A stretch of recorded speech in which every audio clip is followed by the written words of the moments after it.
The question is that the motion be agreed to. I give the call to the member for Higgins. Thank you, Mr Deputy Speaker. I rise today to acknowledge the women of Australia's contribution during COVID as frontline workers and parents as a mark of respect for International Women's Day on the 8th of March. Mr Deputy Speaker, it is no secret that women have been hard hit by the COVID-19 pandemic. Australian women made up the majority of those who lost their jobs through this crisis, largely as a consequence of women still dominating industries such as accommodation, food services and retail. And these were the sectors that were most hard hit because of social distancing measures and lockdowns, particularly in Victoria. Women have also borne the brunt of caring and schooling for their children through lockdown. It really has been an extraordinary juggle. But, Mr Deputy Speaker, as the health restrictions have eased, these jobs have started to come back with relish, with 60% of the 458,000 jobs created since May now filled by women. Challenges do remain. The Morrison government is determined to see the female workforce participation reach its pre-COVID-19 record high. I'm proud to have advocated for the 2020 budget Women's Economic Security Statement, which was the second presentation of such, with $240 million in measures and programs to support a number of issues. Firstly, new cadetships and apprenticeships for women in science, technology, engineering and mathematics, job creation and entrepreneurialism, and women's safety at home and at work. We've also provided record support for childcare through the COVID pandemic and onwards. The 2020 Women's Economic Security Statement will create more opportunities and choices for women, not just for the recovery, but for generations to come.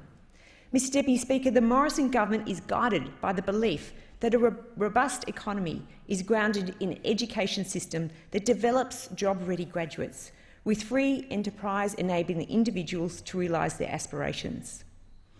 Already we've seen evidence of this. I held an inaugural Women's in Business in Higgins that was held with both the Prime Minister and Treasurer. Amazing women kicking business goals. Mr Deputy Speaker, the Morrison government's JobKeeper program and other strong economic support measures have kept women in jobs, businesses in business and families afloat. But it's more than about support through the COVID crisis. It's about a plan for the future.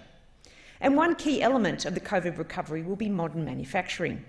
We've seen how critical manufacturing is to the modern Australian economy. It plays a key role in almost every supply chain and adds significant value to all sectors. And these are jobs that women can embrace with enthusiasm.